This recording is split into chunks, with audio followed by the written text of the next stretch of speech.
La cote de popularité de l'exécutif enregistre une embellie en ce début mai. François Hollande, avec 31% de personnes lui faisant confiance pour affronter efficacement les problèmes qui se posent au pays au cours des prochains mois, progresse de 2 points par rapport au mois dernier. Et Jean-Marc Ayrault, à la même question,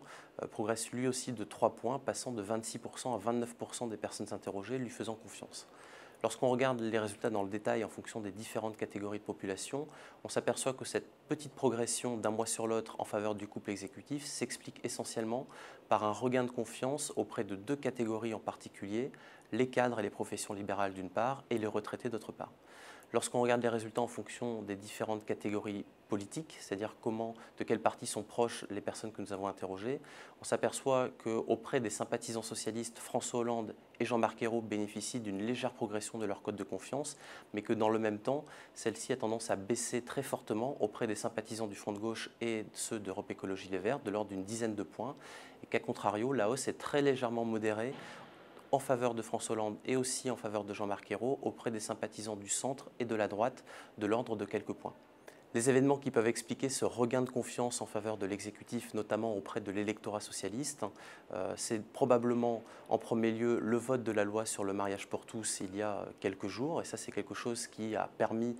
à François Hollande et à Jean-Marc Ayrault de montrer qu'ils étaient en mesure de tenir leurs promesses sur un sujet de société et qui a suscité une très forte opposition et une très forte mobilisation dans la rue. Et puis, il peut y avoir aussi des sujets engagés ces derniers temps.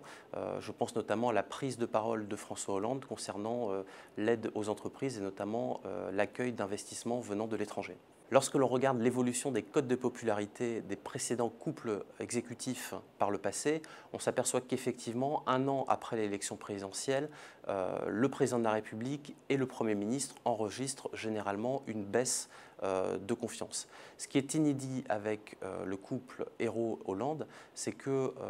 finalement la proportion de personnes déclarant faire confiance aujourd'hui au président de la République et au Premier ministre est plus basse que celle que l'on observait un an après l'élection pour Nicolas Sarkozy et François Fillon il y a 5 ans, et même si l'on remonte un peu en arrière, pour un couple exécutif comme celui formé par